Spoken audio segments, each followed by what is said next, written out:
I was suicidal, but always had an addictive personality. They tried to give me medication from a young age. What keeps me on track is it is literally like life or death. The suicidal version of myself is not far off, like it doesn't take long. Some people never even take the leap. They're stuck in that fearful state. Once you break out of that rat race, it's the most freeing feeling in the world, man. You just need to do work.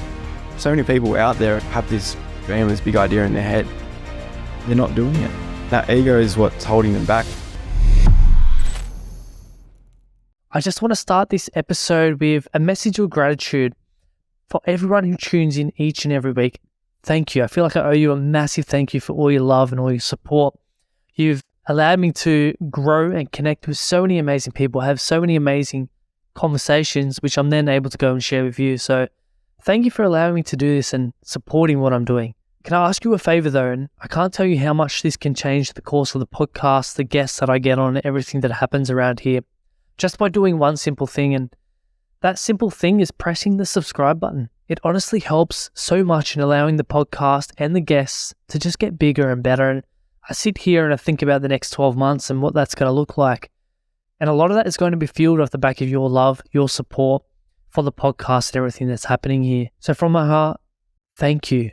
Let's keep doing it. And I can't wait to see what the next 12 months holds for this show and for us as a community. Enjoy the episode. Lockie, welcome to the potty, bro. Thank you so much for taking some time out of your day to jump on. Thanks for having me, mate. I love to start this podcast by giving some context on who you are.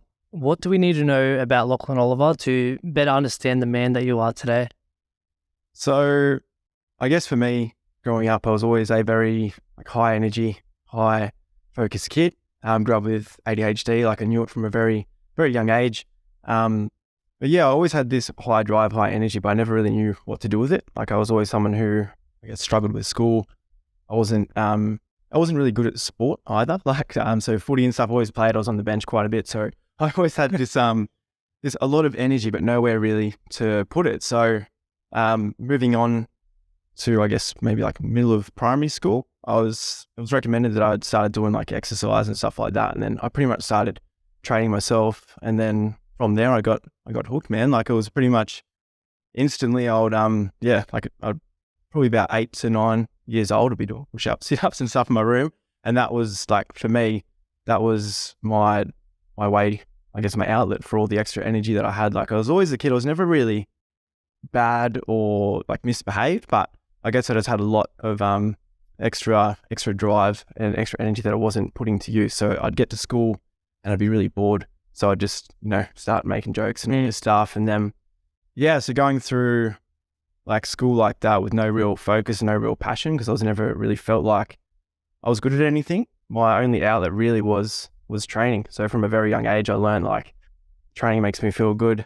Doing schoolwork doesn't make me feel good. So I'd wake up from a very young age, before school, I'd be doing push-ups, sit-ups, running, whatever it was. And then life started getting a little bit easier from there. And then, so moving into later in life, the high school years and stuff like that, it was the same sort of thing, struggling at school. It was never really bad by any means, or didn't get into too much trouble this and normal teenage stuff. But I guess the main turning point, for me was just always using, training, exercise just to keep me on track. And then moving on to the later years where I get into the later stages of high school and stuff like that.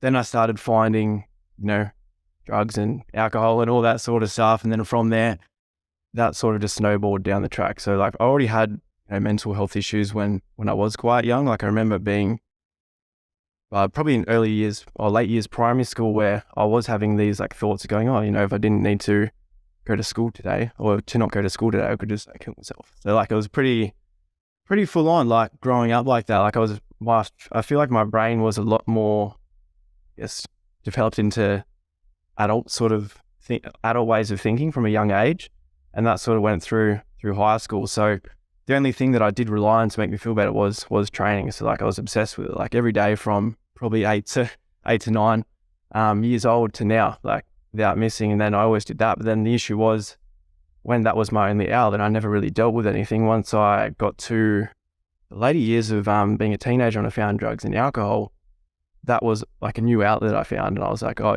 this is a new thing. Like I was still training a lot. I was, I guess, high functioning, but yeah, with that, I would train ridiculous amounts. Then on the weekends, I'd just go out and smash myself, and that sort of just dragged on until I guess early 20s for a fair few years, and it was always my outlet. I always balanced the two, and then yeah, it just got to a point where I'm sure we'll dive into it down the track, but yeah, where I did have a fair few like mental breakdowns, like suicidal thoughts, things like that. And yes, I've overcome them, and my plan is like moving forward is to try and help as many people, like men or women, to give them the tools that I've used to overcome them and, stop doing what I was doing and get my life back on track. But yeah. You mentioned being labelled as ADHD from a young age. Yeah. From professionally labelled, or was that just from the schooling system saying this kid has too much energy and they're labelling him? Yeah. Did they treat you different? Because I know in the schooling system it is hard for a lot of kids that have that extra energy, and they just go, here, ADHD, here's this medication, and it kind of numbs them. Yeah. Were you on medication at all or no? Yeah, I tried it when I was a kid as well. But yeah, I definitely got labelled and suggested I went to go see a doctor. Funny story about that. I got sent to go see a doctor, so my mum took me, and then the doctor was like, yeah, your son's ADHD, and then they were also like, but you're also off the Richter scale. So my mum did a test. I was like sort of, borderline, just regular, whatever that even means, regular ADHD, but my mum was like off the Richter scale, like something they've never even seen before. So yeah, it's all through, like everyone in my family's got ADD or ADHD, so it's been a crazy house to grow up in, but there is definitely a thing coming on now where people are getting labelled quite easily, I think, like without getting tested and things like that. But yeah, like they did the thing where they tried to give me medication from a young age, and like I look back, I'm like, the medication they give kids is the same medication they give adults, and it's very like strong. So I even one of them they gave me, I was hallucinating and stuff when I was like 8 years old. I think I was at Questacon down at Canberra, and I sort of remember mum tells me as well about, we're down at Questacon, and I was just trying this, whatever the medication was, I can't remember. It's this big dinosaur thing at Questacon. I remember like full on tripping out thinking this dinosaur was like, I was like 8 years old, like wigging out. And then my mum was trying to get a photo with me, like with the dinosaur, and I started crying and all this stuff because it just sent me for six from a young age. But yeah. So I've always had it. I never really thought much of it or understood it until I got older and actually did my own research on it. And then the last years I've learned so much about it and understand how it works, and everything that I've been reading resonates, and it explains like a lot about myself as well. Yeah. But yeah. What has some of that research been? Because I know a lot of my listeners may have ADHD or know people with it. And we've been speaking about the whole label thing, and people really take that on, and it really affects them because they're like, oh, I'm ADHD, I can't do this, or I'm stupid. And they really put themselves down, which can lead to further problems down the track. So for you, what has been some of the research, and what are some of the things that you've implemented to make sure that you don't go down those dark path again? Yeah, for sure. So one of the things I learned probably about 3-4 years ago when I was seeing a psychologist, she explained something which explained so much about myself, was kids growing up with ADHD are far more likely to suffer from anxiety, depression, which we know. But the interesting thing is it's to do with their upbringing through school. So for example, for me, like I never did anything with the intention of being bad, but because I was different, I was always the kid on behavior books or failing at school, and I'd actually be trying my hardest to go well at school, but I'd always fail. So that constant failure growing up, and people telling you you're no good, parents, teachers, whatever it might be, as you'd be aware of, like your childhood sort of frames how you are as an adult. So growing up thinking you're doing the right thing and everyone telling you what you're doing is wrong and telling you that you're no good is where a lot of people with ADHD do suffer from anxiety and depression down the track. So that's a massive one.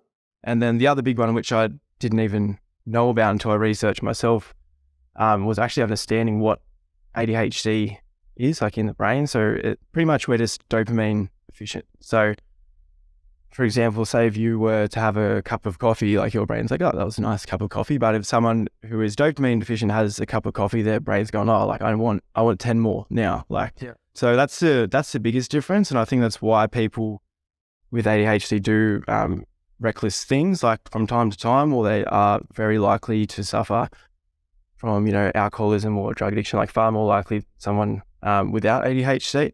So it's a massive thing to be aware of, and actually understanding that, and also pulling yourself up, like when you're doing something that obviously does give you that dopamine, to sort of hold yourself back and know, like, you can't just doing this, or you just need to have the regular amount, even though you want more. So for like coffees or drinking, whatever it might be, it's a massive thing. Once I knew that, it made a lot of sense from myself growing up. Like everything I did, I got addicted to, like pretty much everything. Like there was a stage where I was addicted to gambling. In teenage years, I was addicted to smoking, like running, training, whatever it might be. Like I always had an addictive personality. And then once I found that out, it really explained like why that is. And then, from there, man, once I figured all that out, actually understanding why my brain works the way it does, it helped a lot. That was a massive step for me. And it's interesting that you say you have an addictive personality, and once you kind of get focused on something, you go all in on it, which in a way creates that addiction. Once we learn to transfer that energy into good things, bro, I believe ADHD is such a fucking superpower, man. And I think that's why a lot of successful people in this world are labeled as having ADHD, because when they're focused, they go all in, they put 100% in, they do take risks. But first, we need to better understand ourselves and have the self-awareness, not just going in all guns blazing, because that's when shit hits the fan. But if you have that awareness, if you have that understanding for yourself and your limitations, and okay, I'm going to take this risk, but it's not jumping off a building or anything. It's just like, I'm going to dive into this new business. You can really achieve so much. And I think it happens with everything in life. Like for me, I struggle with anxiety a lot growing up. Mainly social anxiety. If I was put into any new environment, I would fucking struggle. Like I would be putting 50 billion ideas in my head of what could go wrong. None of it ever happened. I was looking for escape plans. How am I going to get out of this? All this kind of bullshit. And I really let it control me. I let that fear, anxiety, it really hold me back from taking opportunities. But once I was better understand myself and change my perspective on it as to anxiety is not a bad thing. ADHD is not a bad thing. It's about better understanding it. And for me, anxiety, I now see it as a sign of something that you need to do, something that you need to go towards. And once I had that perspective shift, man, it fucking changed my life. And doing research and better understanding that anxiety and excitement on a physiological level have the same symptoms. So now I'm like, okay, I may feel anxious, but I told myself, maybe I'm actually excited here. But my body just doesn't know because it's the same kind of symptoms. But up here, if I say, fuck, I'm excited, I'm going to feel good. I'm not going to be anxious and fatigued, because I really got to the point where there was periods of my life that I would wake up and be so sick, like physically sick, where I would dry reach and vomit and be shaky and not want to get out of bed because I let that anxiety control me. But now that I take control of the anxiety, I've been able to achieve so much because I now see it as a good thing rather than a bad thing. And I think that's probably the same when it comes to ADHD and all these other mental health or mental illnesses, is people can fall into the trap of playing victim and letting that label become their identity. But once you actually dive into it, understand it for what it is, accept it, and see it as a superpower, or see it as anxiety, a sign of something to go towards, or ADHD, fuck, my energy, once I focus on something, I can go all in on it. That's positive. Once we understand that, man, we can achieve so much, and we don't fall into that victim mentality. Yeah, for sure. 100%. Like, I think with anything, man, like any sort of mental illness at the time, like obviously when I was at my darkest and stuff, or when people are at their low points, they don't think it's a gift. Like if I was to tell you when you had social anxiety, oh man, it's a gift, you'd be like, fuck off. Like, no, I'm not going to edit it. No chance. But once you deal with these things, you have, like, it gives you the ability, for one, to connect with people that have it, and a shitload of people have it now, or have some sort of mental illness. Like you can connect on a deeper level with someone and you can actually help people. Like for another thing, like you can help people in a way of from understanding where they're currently at. Like as opposed to, I've seen a lot of stuff in the past where I talk to them, but they don't actually understand like what they're talking, not discrediting the work doctors do at all, but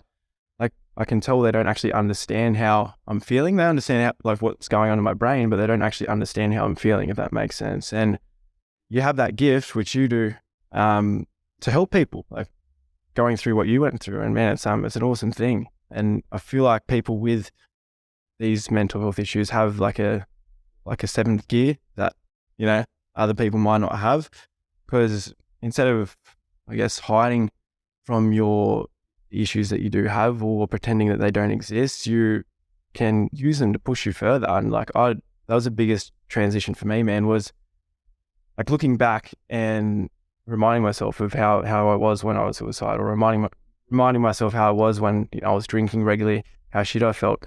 And on days where I don't want to train or days I don't want to wake up early, I remind myself, I'm like, that's the version of me that's waiting around the corner if I don't do these things. So I think being open and honest and actually understanding, if you are someone with like, you know, anxiety, trauma, or whatever it might be, that you do have a seventh gear and you do have an advantage in life. Like once you get through these tough times, you will know it for sure.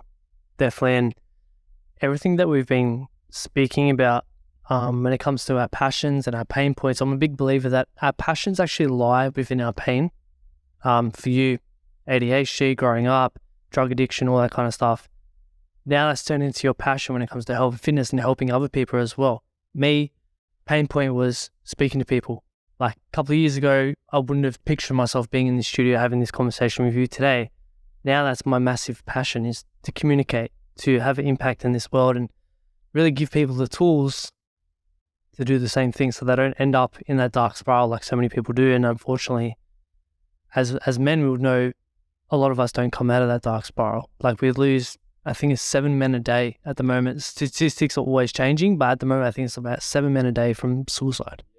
Yeah, it's nuts, man. I think that's another thing. Like, are someone that is suffering from, you know, depression or anything like that, or even if you're not suffering from depression, like at some point or another, something's going to happen. Fortunately, and that is going to bring on some sort of trauma. You might lose a loved one or stuff like that. I think facing the reality of death, like making it a real thing and not pretending it's not going to happen to, you know, yourself or your loved ones, is what's going to make you grateful and keep on track. And I speak about this a lot with like my clients. For me, like my training, what keeps me on track is it is literally like life or death. It sounds extreme, but I was suicidal for a very big portion of my life. And I know if I was to go back to my comfortable state, which is, you know, drinking beers every night, going out, having fun, doing, not training, that's me being comfortable.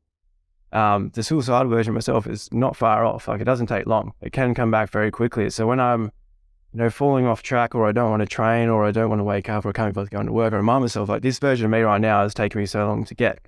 And even if I was just to revert to my old habits for a month, like I guarantee I'll be depressed by the end of that month. Like it doesn't take long. So if you are someone listening and you are struggling, you know, with depression, you just got to face it, not hide from it, but understand it is what it is. And you can get out of it. Like you just need to do work, and it doesn't need to be anything extreme. Just start, you know, making some sort of progress, whether it is going outside for a walk or reading a book, whatever it might be. It doesn't need to be, you know, run a marathon or whatever, something crazy. Just start getting those small wins and then progress from there.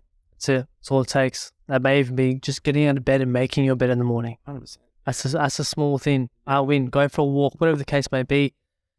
But you just got to put in the work every single day. Yeah. Yet so many people don't. They play victim. And it's hard because I'm running a mental health podcast, talking about mental fitness, all that kind of stuff.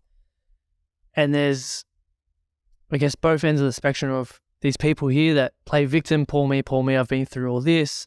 And then we're having conversations like we are today, like we've been through shit, but it's like, okay, are we going to let that dictate the rest of our life? Or are we going to use that as a fuel source to propel us forward and to be able to have an impact in this world? So like there's both ends of the spectrum, and this is the side that I'm really focusing on. Is like, I'm all about how do we transmute this awareness? Because we're aware that we may be struggling.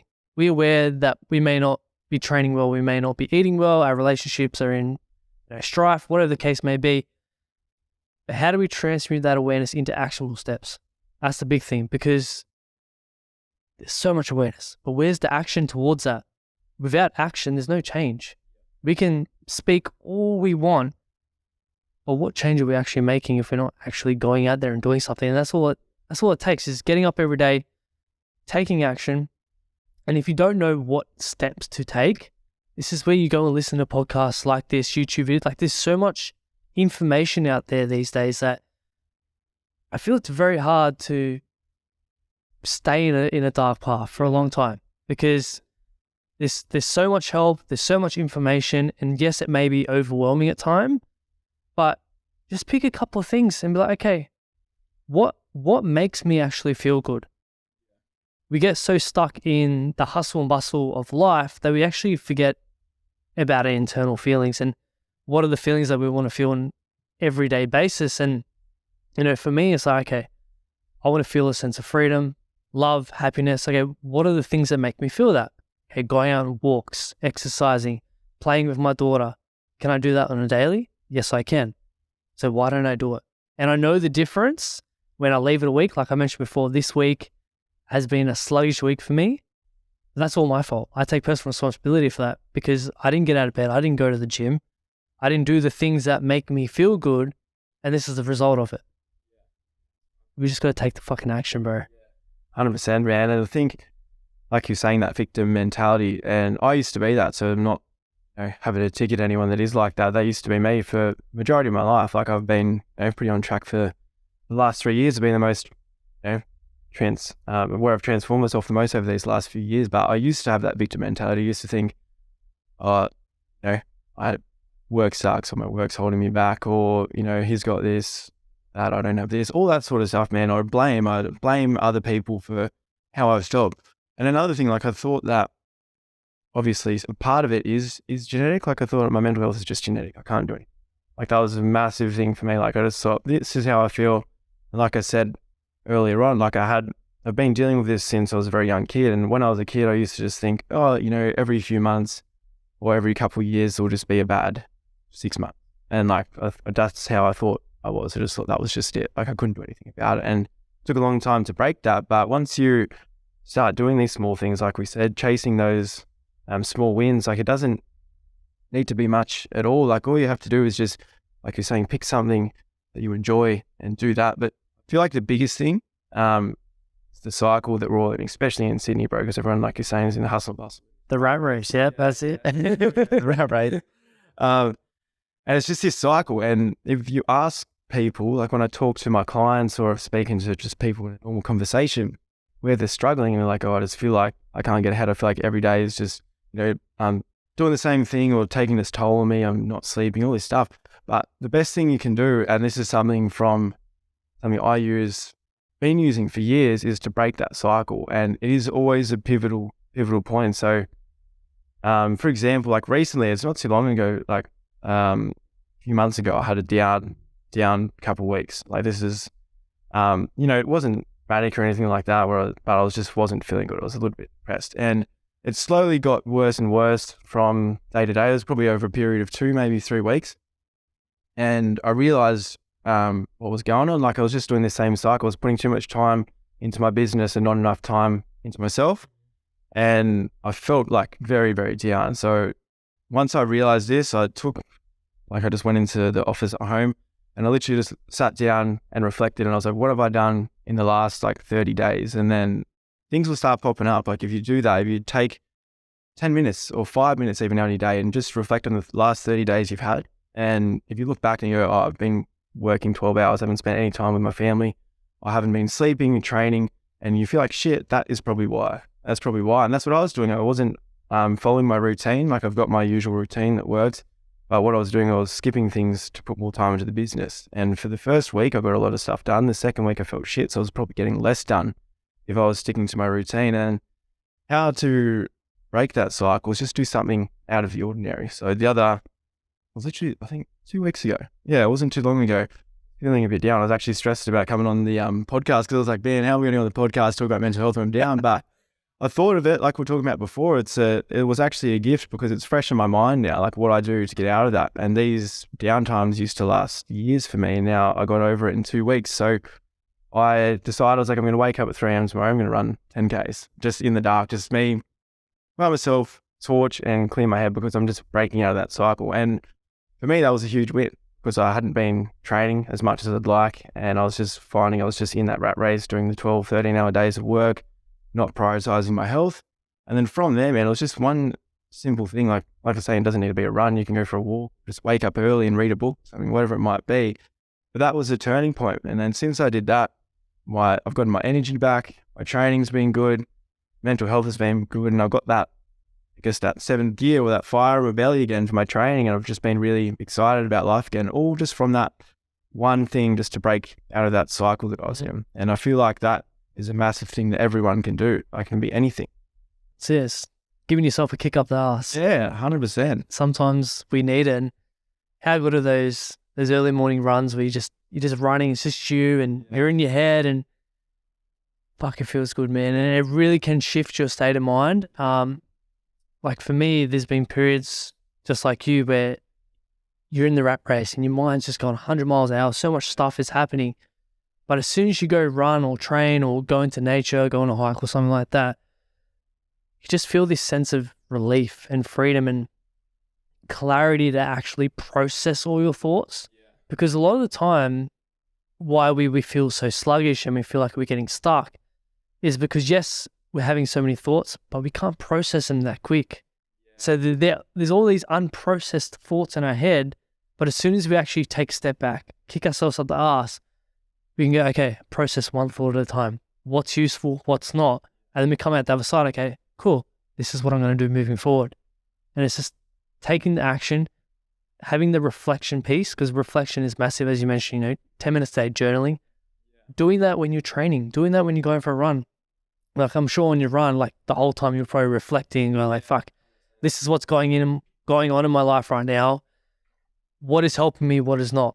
And after that run, you play, okay, cool. I'm more clear now. I know the direction that I'm heading in now, but it's just about really taking that time for yourself, because how are you meant to turn up as, the best trainer, the best business person, the best father, if you're not putting time into yourself? The number one investment is you.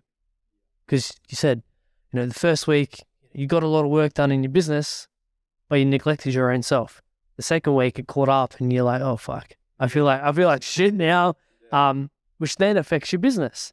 It's like the whole reason you started it was to build your business up, but by neglecting yourself, it impacted your business. So it all starts with you. Every single day, it starts with you.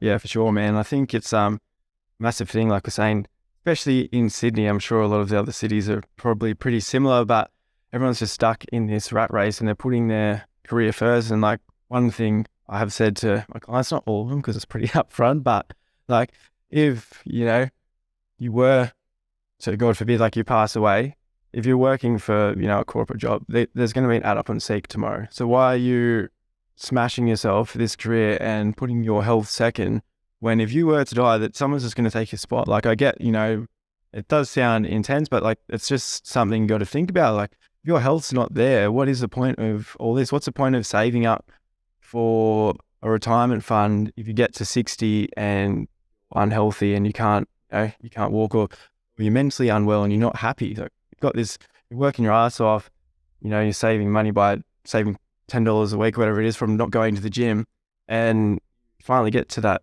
that golden ticket retirement, and you can't even do anything because, like, what's the point? Like, I know a lot of people have this image in their head of, retiring, spending every day by the beach, but you're unhealthy and probably not going to go to the beach at all. Like, and you're not going to have the energy, or might have injuries, or, your mental health might not be happy. Like, you got to put time to yourself, your family, your friends, and then obviously your business or your career, but health is the number one priority because you're stuck with that for life. You're going to retire eventually and you're not going to have your career. So your health should be the number one thing. That's going to be with you throughout your whole life. Your careers come and go, jobs come and go. Everything comes and goes. Your health, yes, can come and go, but at least you're in control of that. Like every single day you're in control of that. You're not in control of whether you lose your job or not. And as you said, if you lose your job, there's a job going up on Seek the next day. But you're easily replaceable. Like 90% of the jobs are, I feel. So many people, as we've been speaking about, they get stuck in the rat race of, okay, I need to put so much time and energy into that, which is, yes, great. Yeah. We need to make money because money makes the world go around. By not putting that energy, that fuel into yourself, what's the point? Because I know I've spoken to a lot of people that get to that retirement age and they're so stuffed. Their body is just broken down, or they've worked throughout their whole lives, but they still have to continue working because they haven't built enough money up. So like the cycle doesn't even end for them. It's ridiculous. And that's why I love having these conversations with people like yourself and other people, because it's all about breaking out of that cycle. Yeah. You don't want to continue it. And for me, being a dad, I don't want to pass that cycle on to my daughter as well, because that's how generational cycles start and continues. People don't break out of it.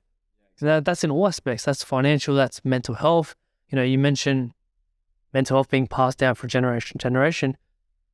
Let me ask you this: Do you genuinely believe that it is like a chemical thing that's passed down, or do you believe it's just from environment? Like your mum had ADHD, and then because the way she acted, you seen that and you kind of acted like that as well, and it's just passed down. If you get what I'm going on about? Yeah, I get what you mean. I think some of it is, I think, but obviously, your environment's everything, man. Like you could have best genetics in the world and have, nothing wrong with it, but if you're surrounded with whatever it is, you're going to be a product of your environment. Like if you're surrounded by, same as you, man, like with your circle of like mates and stuff, like you're going to excel. Like if you're surrounded by people that are whatever, you're probably going to be doing drugs as well. Like everyone knows that five, you're the rule of the five people you hang around. Like everyone knows that, but I think it's the same, like growing up, like depending on your childhood, your upbringing is going to be a product of who you are. I feel like the biggest thing, which I'm very grateful for, is like I always had unconditional love from my family, which is like a massive thing. So I'm grateful for. So like, even though I did grow up in a pretty like full-on household and there was a lot going on, like you can, exactly what Paul was saying before, I can play victim all I want, but I know I had the unconditional love like from my family. Like that's all I can ask for, man. So yeah, I think an aspect of it is generational, sorry, but a lot of it is obviously your environment and how you're acting. You could have the most sound mind in the world, but if you went out and got on the piss for 12 years straight, you so. Exactly. Yeah, no, I love the point that you brought up about like you're the average of the five most people that you surround yourself with. But to expand on that, people get caught up, like that's a great analogy, but people get caught up in it has to be physical people that you surround yourself with. We live in a world where you can listen to podcasts, YouTube. It doesn't have to be physical people. It's at the end of the day, it's what you consume, what you listen to. Because you could surround yourself with five good people, but if you have a shitty house life and you go home, but that's the stuff that actually sinks into your head, that's what you become. You can have great people around you, but it's going to be hard if you have shit people over here. So it all comes down to what you consume each and every day. And podcasts, audiobooks, like there's so much out there. There's no excuse. Yeah, for sure, man. I love that you said that because, that's one thing I've spoken to some of my clients about in the past, and it was 100% right for me. Like growing up as a teenage kid, I used to listen to a lot of rap, and raps they talk about like a lot of, it's very angry sort of, more often than not, very angry music. I used to like love it in my gym sessions or whatever. As a result, I was quite angry. And then going on to my late teens, early 20s, I was always listening to like a lot of like party music, and I was out partying every weekend. Like, and when I was, transforming myself, I guess, if you call it that, like once I was cutting out shit I was doing, I completely stopped listening to music for about, I reckon like 12 months, just audibles. Like when I was driving, I didn't listen to the radio, I didn't listen any music at all. If I did, be like, something chilled out, nothing too intense, no music about, guns and drugs and all that stupid shit. But just audibles. And just by doing that, man, instead of driving and just listening to, people talk shit in music, I was actually learning about, how my mind works, how I can better myself, learning about business stuff. And like, I don't drive far for work, drive 20 minutes, but that 40 minutes a day, I was learning as opposed to just listening to something that's negative for my mind and my brain. So yeah, it's massive. And it's like everything, man, like news as well. Like news is a massive one. People sit home watching news. I don't remember the last time I turned on the news. Yeah, I know. It's definitely, neither have I, but I feel like probably older generation, but like I look at my parents and grandparents and stuff, they sit there and watch news. I don't know if you've watched it recently. So depressing. Mm-hmm. Like you feel sick after watching it because it just gives you all the bad news. Yep. Yeah, it's definitely not the... Yes. Every time I go to my parents' house, it's the news. Yeah. And it's like, why are you consuming this shit, honestly? Yeah. So, a quick word from our sponsor, One Stop Pod. If you're looking to start a podcast, but you're sitting on the fence because you don't know where to start, or maybe you even already have your own podcast and you want to take it to the next level, One Stop Pod can help you from our high quality podcast studio, post-production services, and even podcast mentoring to ensure that you have your foundations, structures, and systems in place to ensure that your podcast can grow and blossom. This is honestly something that I wish I had when I first started my podcast, because when I dived in, I had no clue what I was doing. I had no guidance, no information. I was just like, okay, what do I do? With One Stop Pod, we got everything for you. All you have to do is focus on having the conversations that you want to have. If you're interested in finding out more about our services and our packages, feel free to check us out on Instagram at onestoppod_. Let's get back to the podcast. I want to ask you, what do you do when you first wake up in the morning? Are you someone that jumps on your phone, or do you do like a routine or something? Because I know a lot of people that get up straight on their phone on social media, and there's bad stuff on there as well. And that shit affects you. You've woken up, you haven't fully, your brain hasn't fully woken up yet you're consuming all this negative stuff. How are you meant to have a good day, And so what do you do? In the mornings, man. So I start work pretty early. I start my first class at 5. Yep. So I do classes in the mornings. So to wake myself up a bit, so I'm not just walking in at like 4:50 Like a zombie. I get to work 4:30, I think, every morning, and then I just sit on the bike and I just have a protein shake. I drink my breakfast, so that's my morning, and a shot of coffee in there as well. Nice. What about you, bro? Every day is different, especially with my daughter. But what I try to do is 3 days a week, I get up at 5 a.m. and I go to the gym. Then I come home, I do about 10 pages of reading, some journaling, and 5 minutes of breath work. That's my ideal morning routine. Does it always happen? No. But I think that's a good message for everyone, because people get caught up if my morning routine isn't perfect, I'm just not going to do it. Oh, yeah. Shit's going to happen, whether you have kids or whether you're not. Every day is different, but as long as you can do something for yourself in the morning, and David Goggins says this a lot, morning meeting with yourself. Have a morning meeting with you. Before you go into the chaos of business, being a parent, whatever the case may be, take that 10 minutes to have the meeting with yourself. We go into business meetings all the time, but when was the last time we had a meeting with ourselves? And it's so important. Once I heard him say that, I was like, fuck, I'm going to take that on board. And just having that each and every morning, when I can, it helps me so much, because that reflection piece throws away all the shit that I don't need and gives me so much clarity going into the day on what I need to focus on and where my energy needs to go. Because if I didn't have that, but I've got to do 50 billion things, but in theory, maybe I only need to do 2 or 3 of them that are actually high priority items. So yeah, have that morning meeting with yourself. So important. Yeah, for sure, man. I think, like you're saying, with people checking their phones first thing in the morning, you haven't even woken up yet. You haven't even taken a second to have your own first thought, and all of a sudden you're just watching stupid TikTok dance first thing in the morning. and it's not a good way to start the day. And how quickly you scroll through, you've already read, say 20 or 30 people's captions and seen 30 different photos. That's the first thing your brain's all these little dopamine hits. Yeah, it's nuts, man. You don't even know. And then most people do it. I know a lot of people just do that. They scroll for 5 minutes, get out of bed, and then rush to work, sit in traffic for 30 minutes, and then stressed the whole thing. Like morning, they don't give themselves, like I don't give myself much time. I give myself about 10 minutes I literally just sit on the bike. I don't even really exercise. It's just to wake myself up and have a bit of time to myself before I'm screaming at people.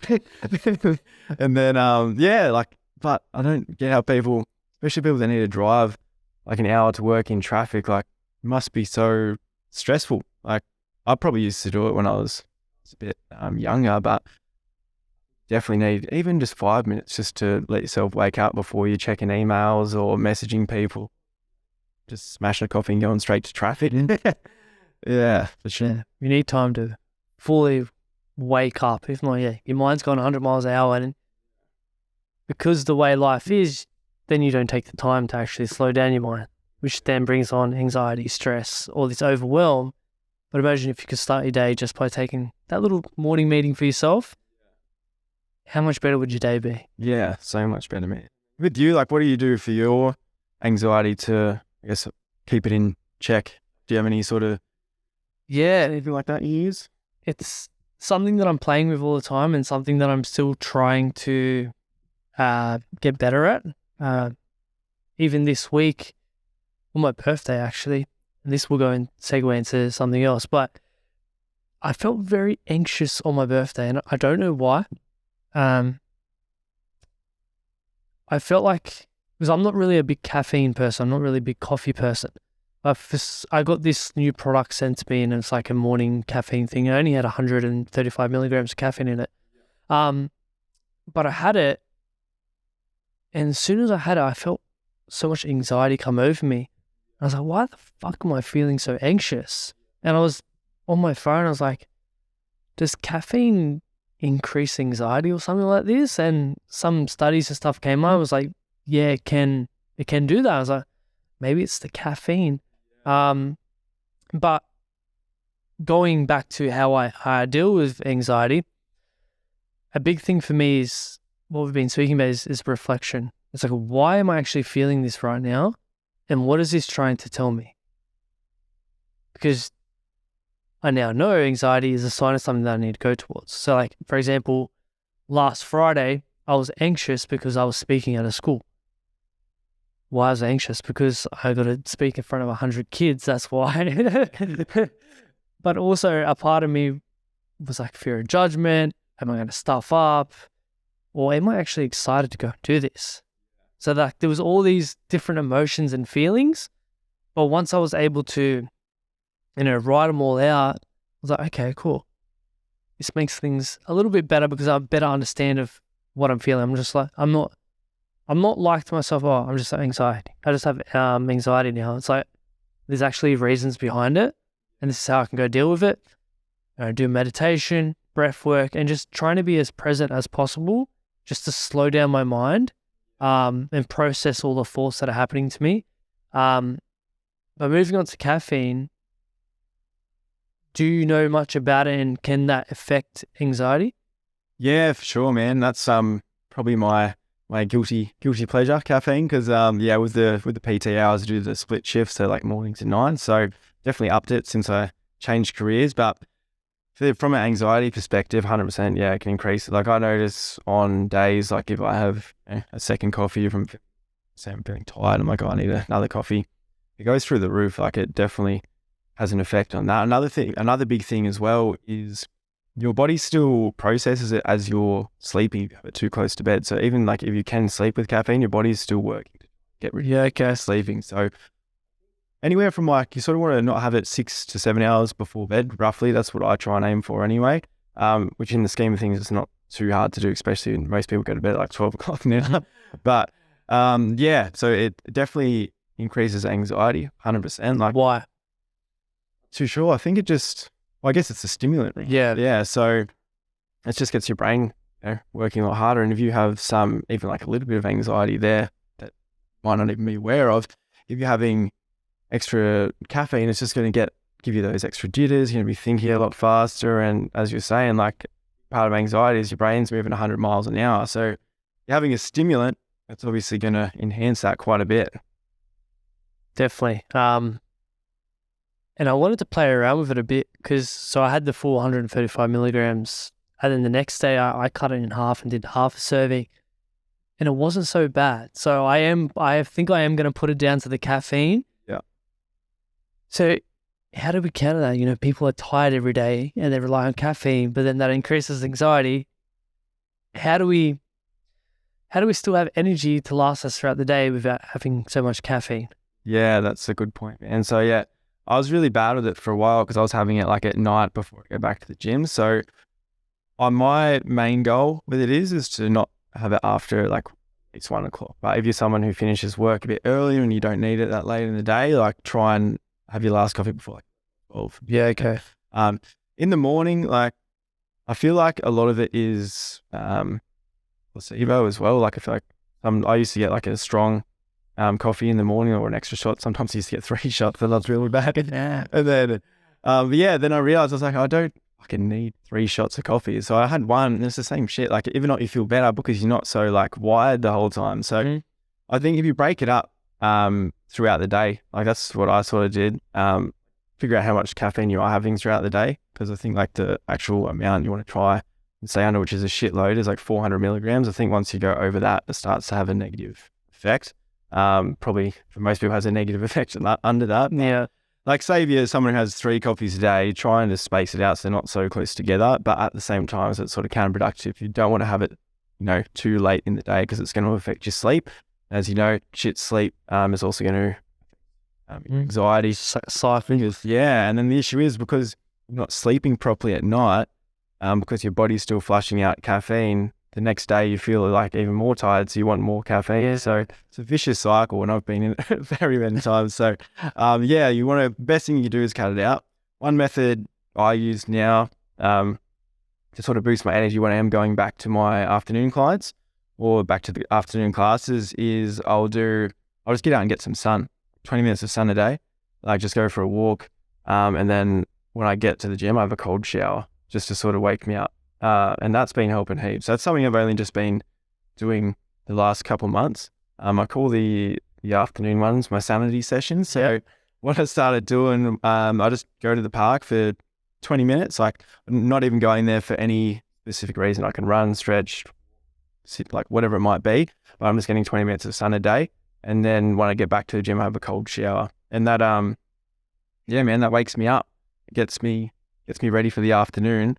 And the best bit is once I finish work, I'm actually tired. Like I'm not wired, because what I found when I was having the afternoon coffees is I'd get home and I'm still jittery, still wide awake, and I couldn't sleep. And then the next morning I'd have 2 coffees. So yeah, it's just structuring your day a bit around it, because it definitely stuffs up your sleep for sure. So caffeine, good or bad? Oh, I reckon it's still good. Yeah, it's keep it in the good basket, but it's like anything, like everything in moderation. Hey, like it depends. Some people are very sensitive to it. Like I know a lot of people that can't have any coffee. Like I was speaking to one of the girls at the gym the other day. She said she can't have a coffee after 9. Why she can't sleep at all. Yeah, okay. Like 9 in the morning, and like After 9 in the morning. 9 in the morning. Yeah, she can't sleep at all. Like, and I'm like, wow, that's insane. And then then other people I speak to, they'll have 1 coffee and they'll be anxious for the entire day. So it just depends, man. I think someone that helps, like if it helps you with your focus, and it's actually been shown for ADHD does see it, because it increases dopamine, it helps with your focus. So if you're someone that's not medication, and I think it definitely helps, but it's one of those things. It's very easy to get. That's it. Yeah. I think I'm going to play around with it a bit more, but so far it's going towards the bad basket, because I've had caffeine this week, and this week's not been a good week for me. So Yeah. I think I'm going to lay off it. Did you drink coffee, or was that like? So it was like, I'll show you after. It was like this this natural energy thing, and it has like vitamins and amino acids and stuff in it, but it has caffeine in it too. And it's like, it is meant to be a coffee. It's like caramelized or something. But yeah, I had that, felt sluggish. Then I had these, they're called Shine. Like, have you seen the Shine natural energy drinks? Yeah, so I had a couple of those. Because I was like, you know what, I'm just going to test caffeine this week. So I never do it. I'm never a coffee person, nothing like that. You're like Kyle as well. Yeah. No caffeine. No. Yeah. And it hit me. So I think it's going to go on the bad basket for me. Because this week's not been the best week for myself, and Even today, I feel sluggish. Yeah. So it's interesting, and I think it's good to experiment on yourself too to better understand like what's good, what's bad, what works, what doesn't. Yeah, it's very interesting. Yeah. Well, it's like anything, man. There's no one size fits all approach. Like like if you were to read the same personal development book, you might get three things that I didn't even pick up. Mhm. But the same, like there's no cookie cutter approach to your training, nutrition, mental health. It's whatever works for you. Like the way you reflect is different to the way I reflect, or different to the way I talk to myself. Like everyone's different. It goes with anything. Like nutrition, caffeine, whatever it might be. Like we were talking about earlier with your sleep, like you feel better on on less sleep than more sleep. Some people feel better on 9 hours. Like it's all, it's everyone's different, eh? That's it, bro. Coming to nutrition, I was having a squiz through your page, and you've been putting up a couple of posts when it comes to how to eat healthy when you go out. We'll go to the servo or something like that. And as I was reading that morning, I was at a servo and I seen a bunch of these tradies just walk out, cases of energy drinks and pies. And I was like, wow, how do you survive on that? So I wanted to ask if there's tradies or anyone out there that's listening to this and kind of their only source of getting food, because they don't really meal prep, is the servo. How do they eat healthy? Yeah, so this is a big one. A lot of my clients, tradies, have put a lot of content out for them as well. So big thing for tradies, like you'll notice, like you're saying, they walk out with energy drinks and pies, whatever it might be, but most tradies aren't like too heavy. But I did a bit of research into it. So the average like chippy or carpenter burns the same amount of calories as a marathon runner, pretty much like every day. Really? So the reason they probably need that many energy drinks is because they're massively under eating. I've got a lot of clients that want to build muscle that are tradies, and they're like, oh, as much as I can, I can't gain weight, or I can't gain muscle. I'm like, you're just not eating enough. Like you're probably eating what a non-tradie eats, but you need to eat probably double that because you're burning so many calories. But if you're on the go, it's just adjusting. So like at the servo, some things you can do, I always just go for like higher protein options. And then another thing is, especially when it's hot, like especially for you, Rev, you're on the roof when it's 30 degrees, like I saw the other day, you need to hydrate properly. So like, the guidelines like 3 liters or whatever, but it's like a liter per 30 kilos of body weight. But for tradies, you probably need anywhere from 6, man. So one thing you can get if you are someone trying to lose weight, just there's those 0 sugar Powerades. Powerades, like it's an easy one. There's 0 calories, but you still get your electrolytes because you'd be losing that in your sweat. And that comes back to your energy levels, like what it's talking about. A lot of the time, people are actually dehydrated. They're not caffeinated because it's a massive thing. Most people aren't like really, really dehydrated. So biggest thing you can do, just drink lots of water throughout the day. But for snacks on the go, there's actually a fair bit, man. Like at servos now, I don't know if you've seen some of the new ones, they have some good options in there. Yeah, I understand they've got the health food sections, but my go-to is always just grab like a protein shake, and then if I'm still hungry, like a protein bar. Even beef jerky is a good one, man. Yeah, believe it or not. Some of them are pretty sketchy, like they're pretty frozen, so I don't know if you trust them all, but it's a good way to get your protein in. But yeah, man, tradies can eat a lot and not gain any weight because they're working so much throughout the day, and I was shocked, man. So they're literally burning nearly the same amount, or just about, as a marathon runner every day, but most of them don't even eat breakfast or lunch, so they're like massively under fueling, and this is where the fatigue is coming from with them. And as you know, once you're fatigued, your mental health suffers, energy suffers, your performance, everything like that. So I put a lot of emphasis on nutrition for tradies, just because I know they're massively under eating. They need like a higher amount of carbs to fuel what they're doing. Because previously I was doing carpet laying for a few years. Yeah, okay. So I was smashing my body all the time, and like it's very hard to gain muscle. Still training, but very hard to gain muscle. So I was eating like 4,500-5,000 calories, and I wasn't gaining any weight. So yeah, most tradies are under eating quite a bit. So definitely, if you are a trader listening, even if you don't necessarily want to do it long term, just track your calories for a day, and then even if you reach out, I'll give you a hand with how many calories you should be having, because it's a lot more than what like a calorie tracker calculator online would say. Yeah. Yeah.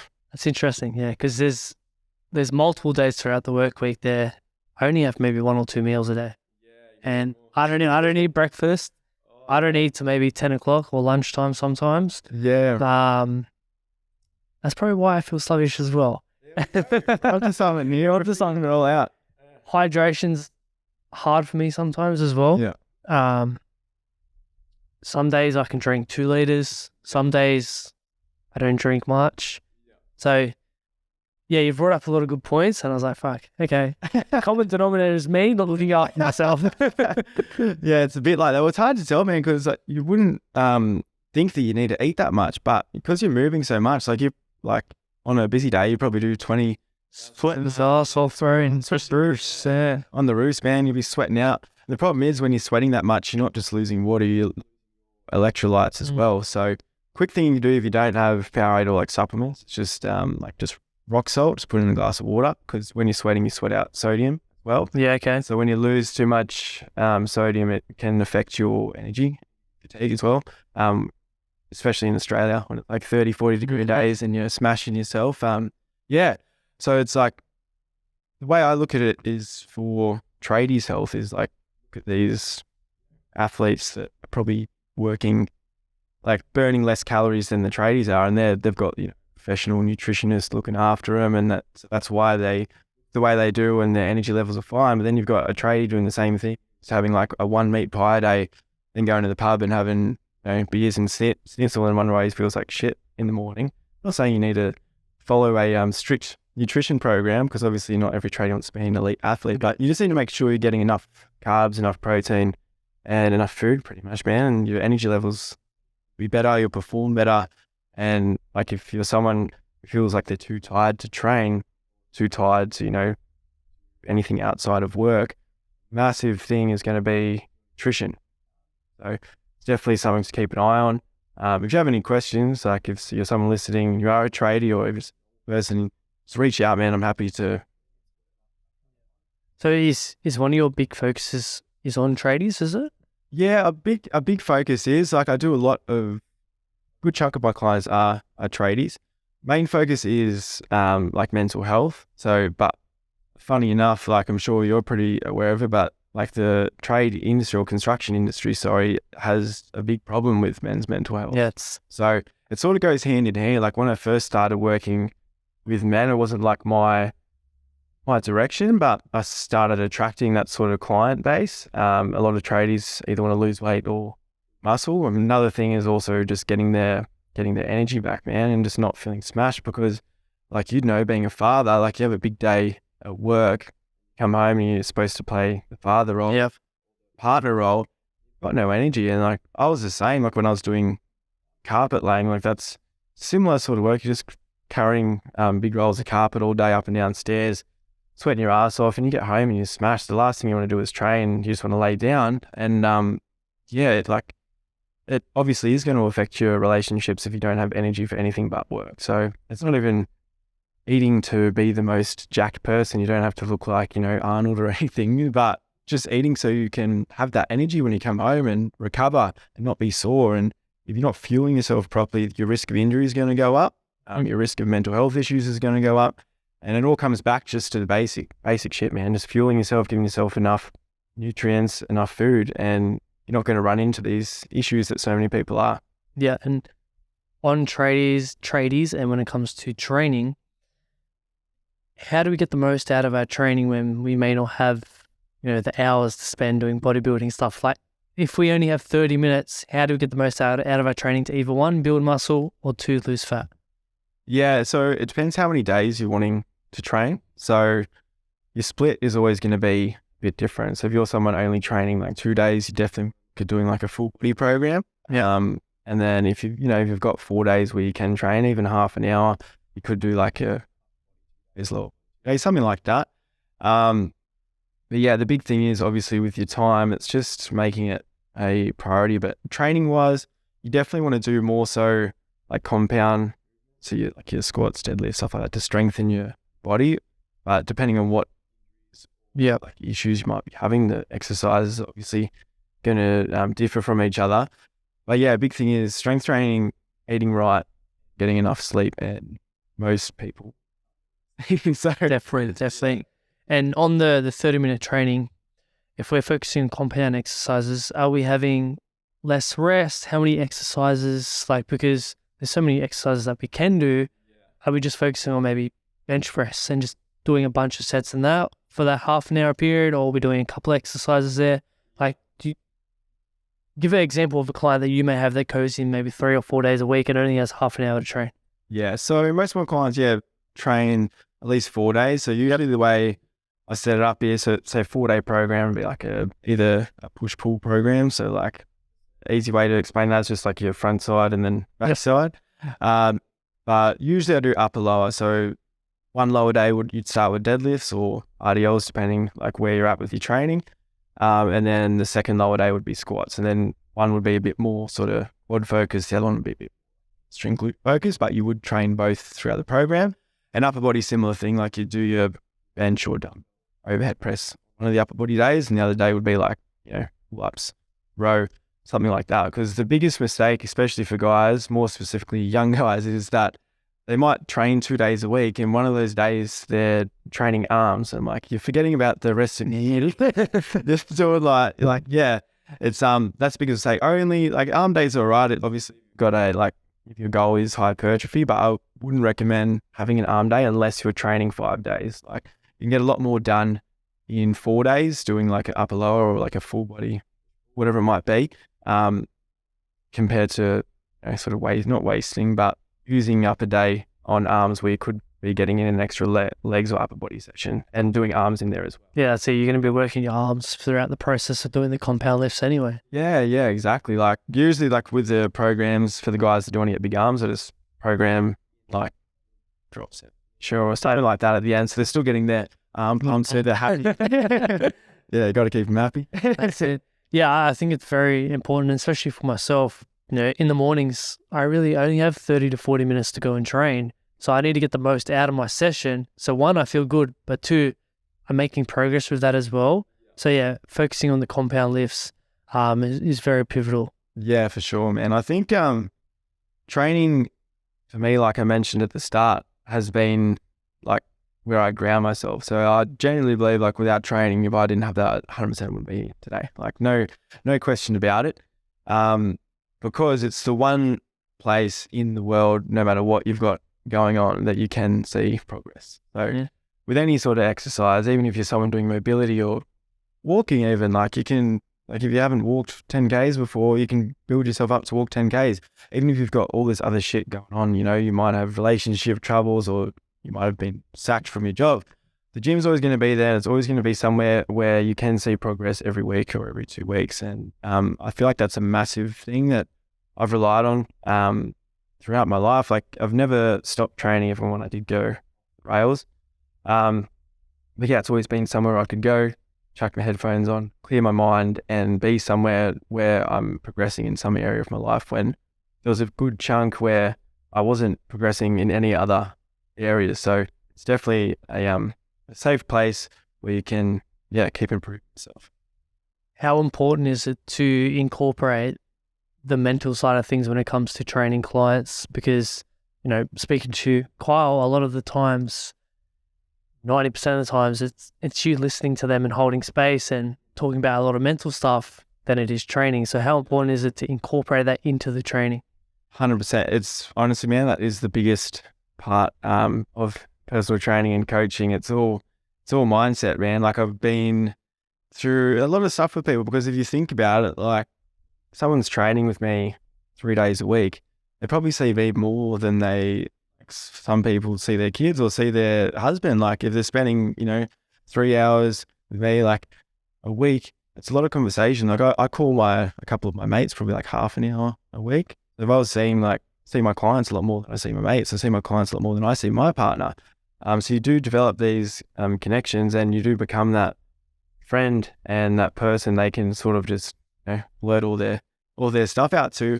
Because as well, I think a lot of people feel like they might be judged from their family or their friends for whatever they've got going on. But when they come in and talk to me, it's like I don't know anyone they know. Like I'm a completely just new person they've met just from the gym. So like our relationships in the gym everything they talk to me about stays there. And I feel like people can relate to me quite a bit because I'm not this massive guy who's like a bodybuilder and stuff like that. I'm a bit more like relaxed. Like I understand, you want to have a good time, you want to enjoy yourself, but at the same time, you need to know when you have to pull yourself up. And you do that by doing some work around your mindset. It can get very emotional, man. For a lot of clients that come in, because you never know. Like sometimes they'll come in, you're booked in at the same time each week, and they might have the relationship might end, or someone might die in their family, and you deal with all this stuff throughout the session. So it's not just counting reps. That's it. No, I was gonna say, how does that impact you as a trainer, taking on all this stuff when you may have multiple clients in a day that come to you and put all their feelings and emotions? Like, how do you process that and deal with that? Yeah, it was when I first started doing it, to be honest, I loved it. Like I still love it now, but I booked myself out quite a bit at some point. I was probably doing about 30-ish hours of face-to-face. Yeah. So it was a lot of one-on-one stuff. And like I love helping people, and it's still my dream job. Like sometimes when I'm training, I can't like I'm getting age of this, so it's awesome. But yeah, obviously sometimes I feel like when you've got your own stuff going on, it's a lot harder. Mm-hmm. But you just make it work, man. Same thing, like using like tool flash and stuff like that to deal with it, because like 30 hours of essentially like hearing about people's problems, like more often than not, it is that. Also, you're helping them through the problems, but 30 hours of doing that, you get to the end of the week, what I used to do was just book in a sauna. So once a week, I'd just have that, hour-long sauna, and that would be my own time. When I was doing the 35 hours of face-to-face, I'd do that. Then on the weekend, I'd go out, see people, and then at night, I'd catch up with my girlfriend and catch up with family, stuff like that.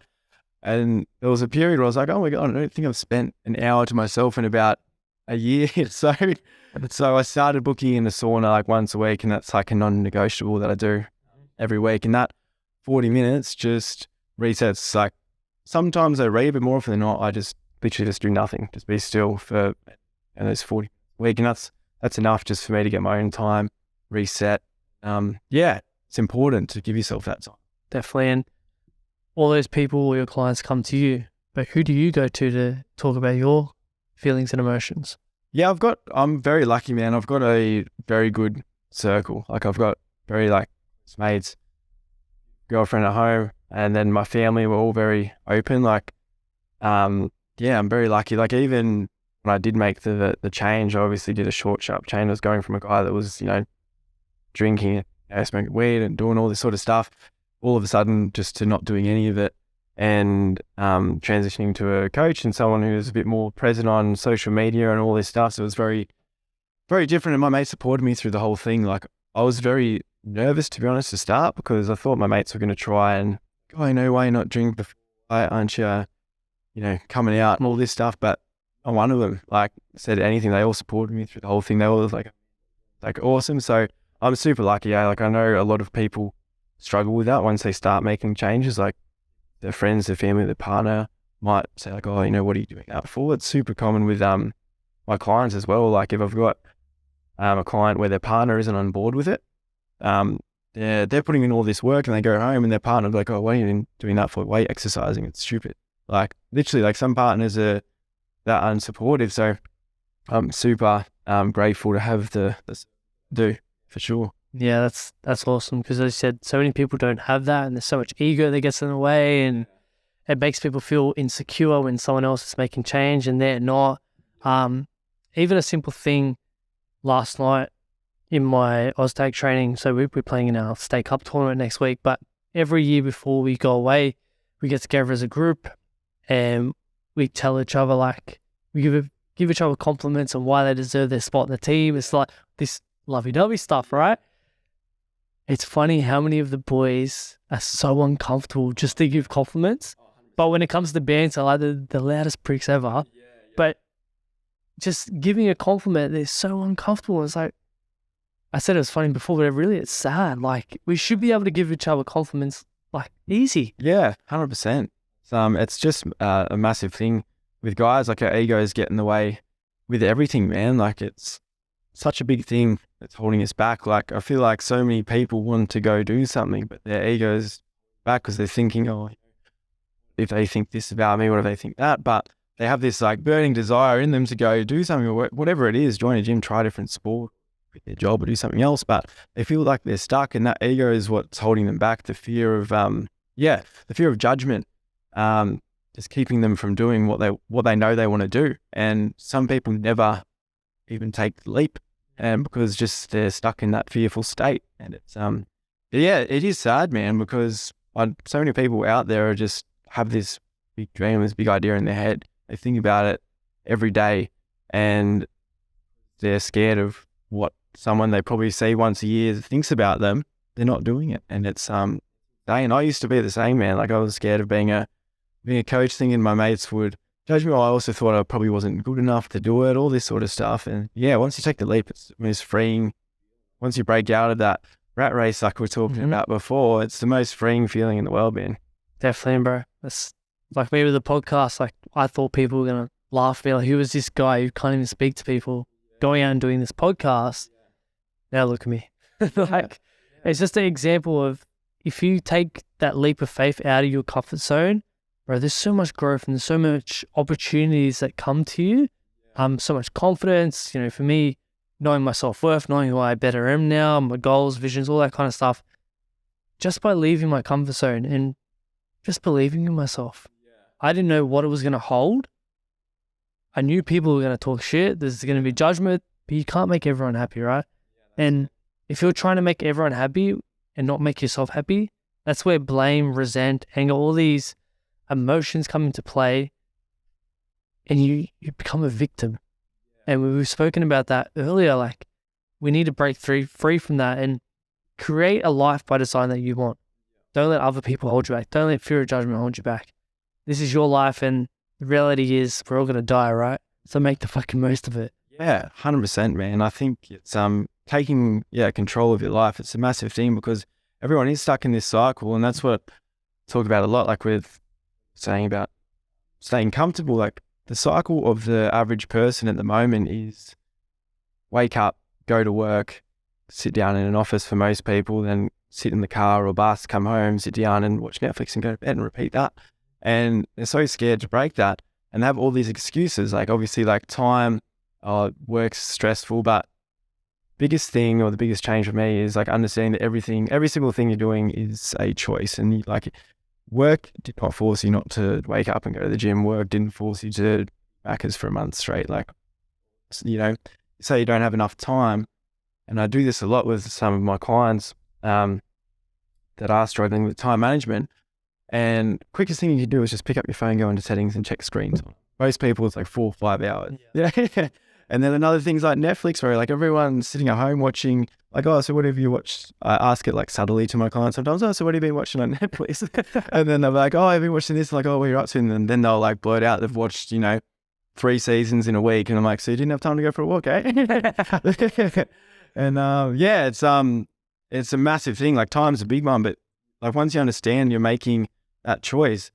Another thing for tradies, similar to what we're talking about, I had a guy, one of my clients, trying to get him to wake up early and train before work. Obviously, he starts work quite early, but he's the kind of guy who's out partying every weekend and he stays up to 5 a.m. So I'm like, so it's all right for you to stay up till 5 a.m., but you can't wake up 30 minutes earlier to train before work. It's just like, man, most people have been there, but it's just changing your perspective. It's and your priorities as well. Like, if you're not prioritizing your health, but you're more than happy to stay up for 2 days straight on the weekend out partying, and you can't wake up 30 minutes early to go to the gym when you know it's actually going to really benefit you in the long run, your priorities are just out of whack.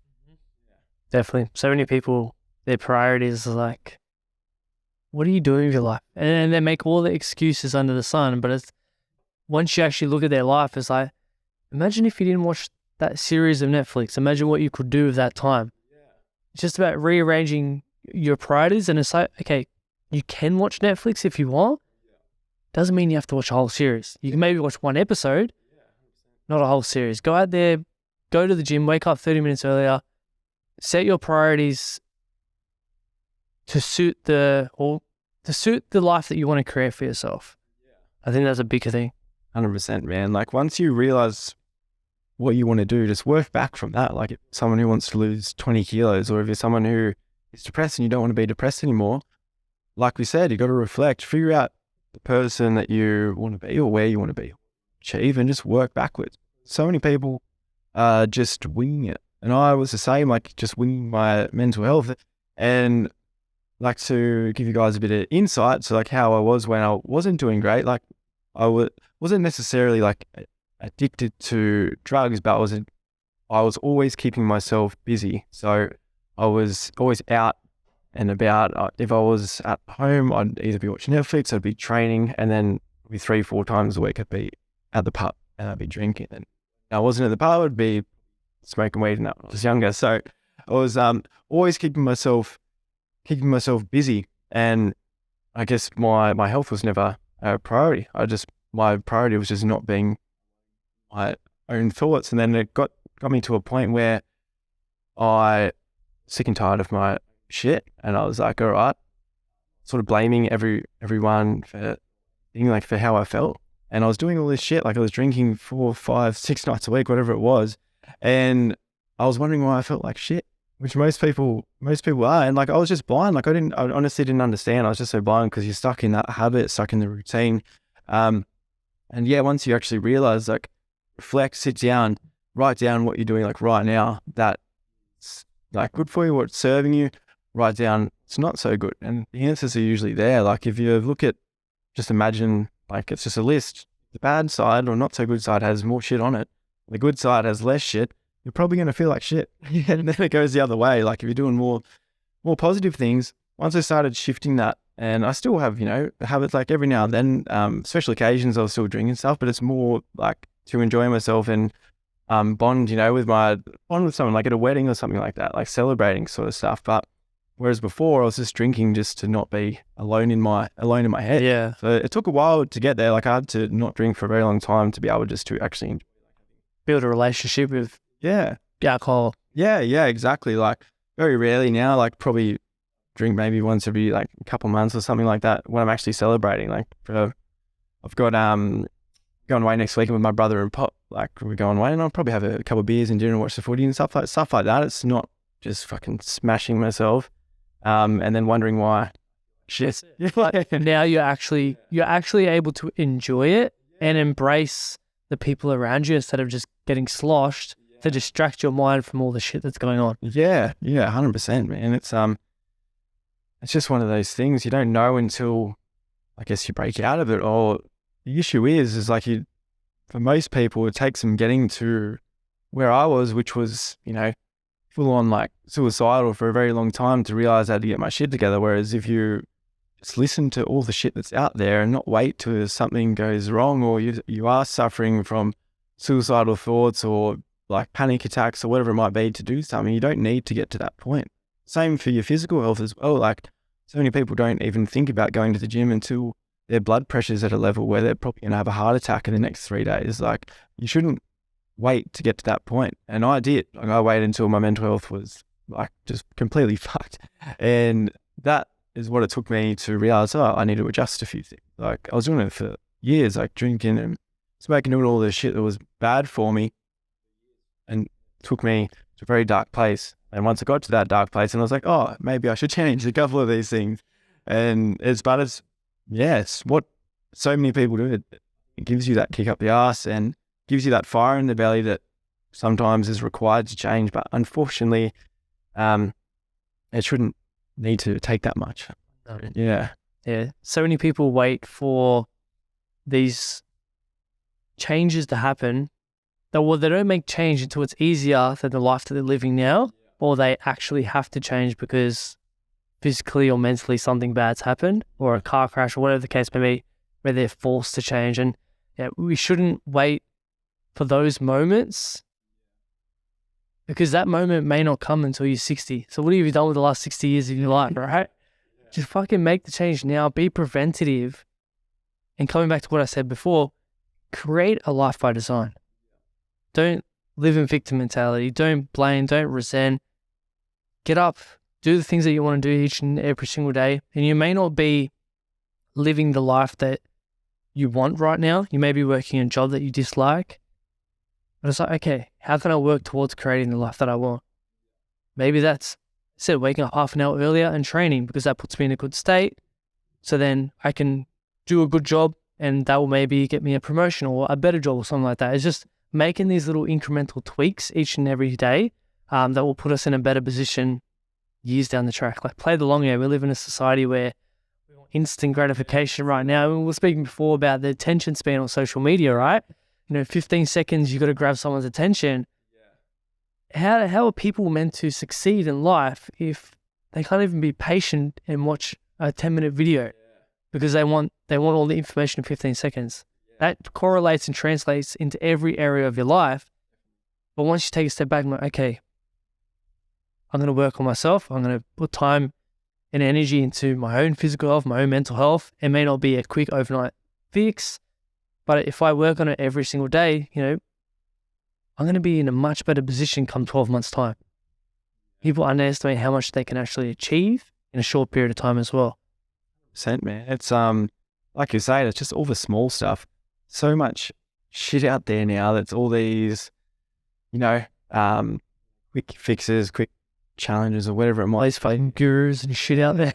Yeah, all the diets and shit, like fucking Liver King eating test for everyone's out there buying, and meanwhile he's just like on a shitload of gear. Yeah, believing him, like all this stuff, because everyone wants a quick result. And the main reason it becomes so popular is because it sounds new and exciting. It's like, oh shit, this is new and exciting. Like, I've done a sales course and they even say in there, you're going to make it sound new and exciting.